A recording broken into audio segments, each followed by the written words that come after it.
Je rejoins à Dubaï Jean Lemire, qui est émissaire au changement climatique pour le gouvernement du Québec. Bonsoir, Monsieur Lemire. Bonsoir.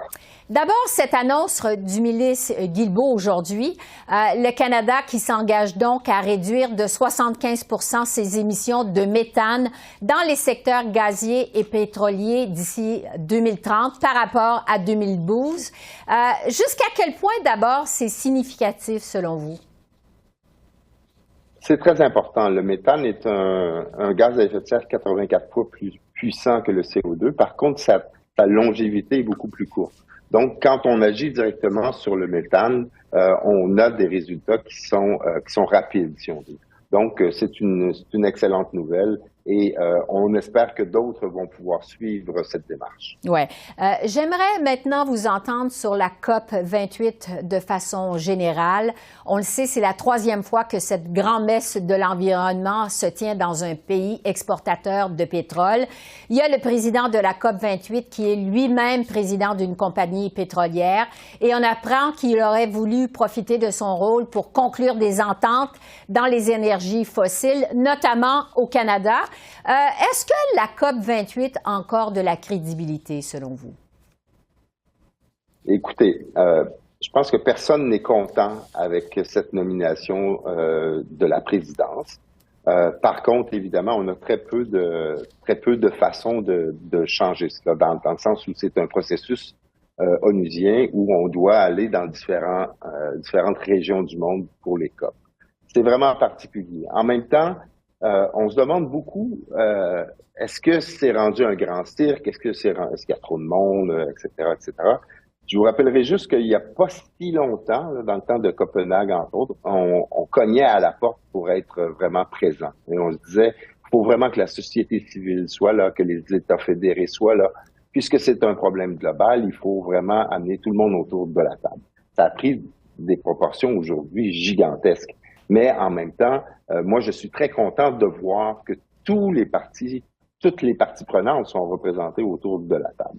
Alors oui, c'est une COP vraiment particulière dans un État pétrolier, dans un État où on le voit simplement en marchant dans les rues, la surconsommation est vraiment significative.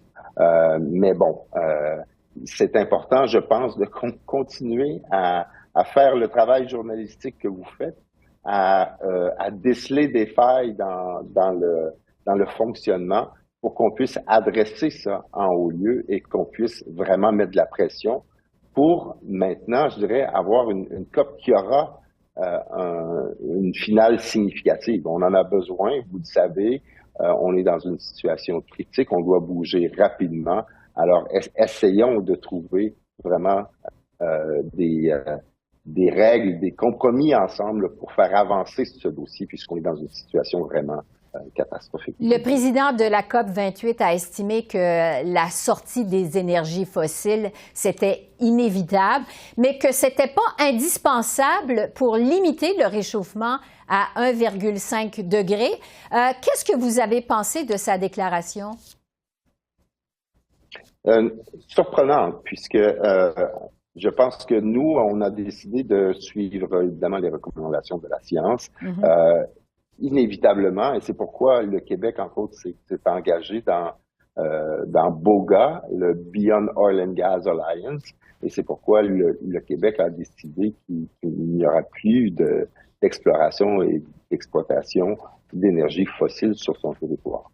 Donc, encore une fois, c'est une remarque surprenante, mais vous savez, dans le grand jeu diplomatique, je ne crois pas que ça va changer quoi que ce soit sur le résultat final de la déclaration finale.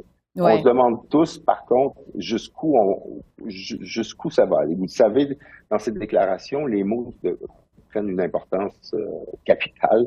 On pense qu'on s'en va probablement. Nous, il y a beaucoup de pays qui aimeraient voir l'expression phase out des énergies fossiles. On pense que ça risque d'être à la toute fin phase down. Donc, on verra. Évidemment, ça, ce sera sans doute à la dernière journée de la COP, si ce n'est pas une journée plus tard. Ça négocie. Je dois vous avouer qu'il y a quand même des bonnes nouvelles qui sont sorties ici à Dubaï, dont ce fonds pour pertes et préjudices pour les pays en développement. Ça, c'est quand même une bonne nouvelle. C'est une avancée. Parlons Donc, justement, on va travailler fort toute la semaine. parlons justement des avancées parce qu'il y a quand même près de 120 pays qui ont pris l'engagement de tripler les capacités renouvelables dans le monde d'ici à 2030. Est-ce que c'est vraiment significatif, même si c'est pas contraignant? Bon, évidemment, c'est rarement contraignant au niveau ONU, mais ça envoie des messages. Et donc, comme les pays se sont engagés devant le reste du monde, pour moi, c'est significatif. Il y aura également des efforts considérables en efficacité énergétique. C'est un autre engagement qui n'est pas contraignant. Mais souvenez-vous, par exemple, que l'accord de Paris lui-même n'est pas contraignant.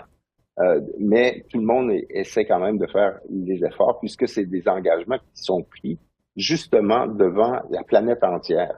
Donc, les dirigeants ont certainement une responsabilité devant le reste du monde. Donc, pour moi, ça, c'est une excellente nouvelle. Oui.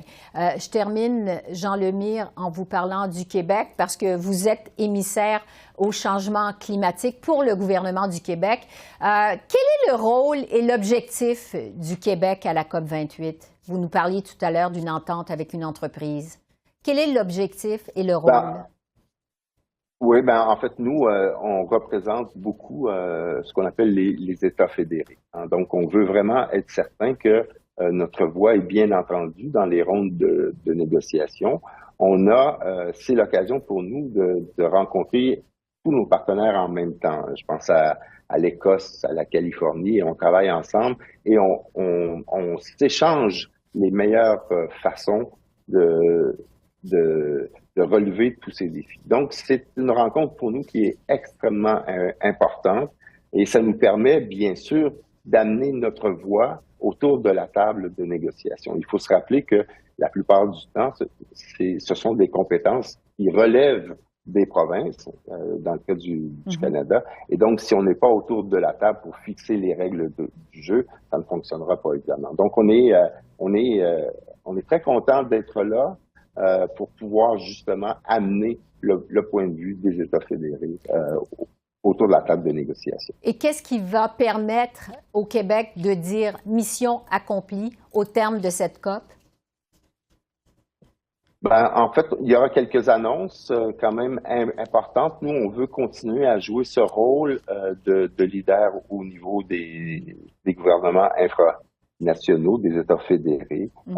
Et donc, au final, je pense que les gens seront contents de l'implication du Québec et vous pourrez suivre les conférences de presse qui vont se dérouler tout au cours de la semaine. Alors, on va suivre ça. Jean Lemire, merci beaucoup. Merci de votre temps.